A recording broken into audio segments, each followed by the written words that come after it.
Hello, everyone, and welcome to another episode of Coffee with Carl. I'm your host, Carl Zoellner, one of the attorneys here with Anderson Business Advisors.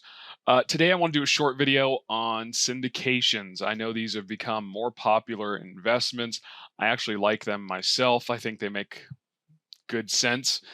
So it's going to really depend on if it falls into your investments portfolio or where it fits in for you to do these. A couple different things on syndications. Number one is most commonly you are either a passive investor, or B, you're the person setting these things up. Two very different routes. So if I'm a passive investor on a syndication, it simply means I'm putting money in with the understanding that I am getting a return on my investment, usually through some sort of cash flow, and then some payout at the end when the property is sold. So to me, that's the most common route. With my clients, it tends to be the most common route. Sort of uncommon route is the person that actually goes out there and finds the deals and sets these things up.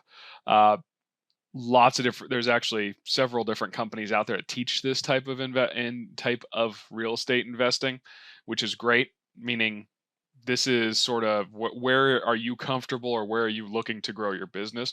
Multifamily is a great space to be in. There's also some benefit to, you can actually take an acquisition fee if you find the deal. You'll also take part of the investment. So it can be a very lucrative side of investing if you're looking to set up syndications. But I'd certainly suggest that you work with somebody or a mentor who knows how to do them, because the pitfalls can be exponentially larger because the investment is exponentially larger. Same thing with setup. Especially if you're going to go out and market the investment to lots of folks out there for the syndicated deal or trying to bring in money.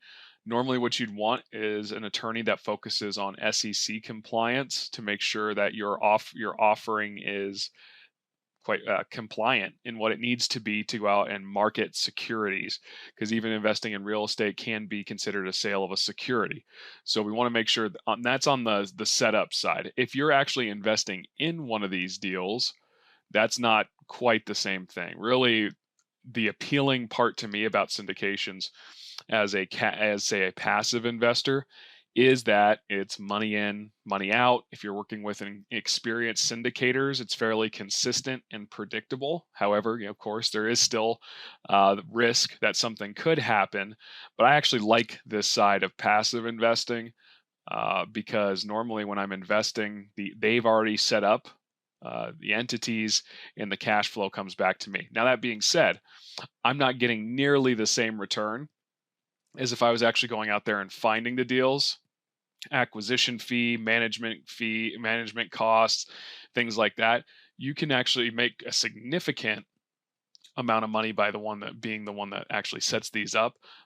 On the cash investment side, though, it's more of a conservative investment and a consistent percentage of return that's appealing on that side. So lots of cool different ways to do syndications and lots of different projects that can be syndicated. However, it usually ends up in the multifamily space. So like I said, I would really encourage you that if you want to get into this space, to make sure you're working with a reputable mentor company in order to make sure your money is protected, especially if you're going to be setting these up. If you violate SEC regulations, you'll actually, the wording they use is a complete disgorgement of all profits, which pretty strong words. So you want to make sure you're compliant. So just be prepared if you're going into these sort of deals and are going to set them up, that the cost to set them up and make sure they're compliant is going to be substantially larger due to the investment being substantially larger than, say, a single family home. On average, usually a good compliant syndication that's bringing on a lot of investors and needs to be SEC compliant, probably looking around the $30,000 to $40,000 range. Now, that's an expense to the business, but like I said, you'd rather do it right than have something go wrong and get caught on the back end. The other thing is, when you're bringing on investors, the most experienced syndicators generally will only focus on, or try to only focus on, accredited investors, just simply because it makes their life easier and their compliance with SEC rules much easier as well. So That being said, that's it for this episode of Coffee with Carl. Thanks for joining me again, and we will catch you on the next episode. As always, please take advantage of all of our free content that's out there, or give Anderson Advisors a call if you're not yet a client and would like a free consultation. Happy to sit down with you, happy to talk with you anytime to make sure we tailor a plan for you.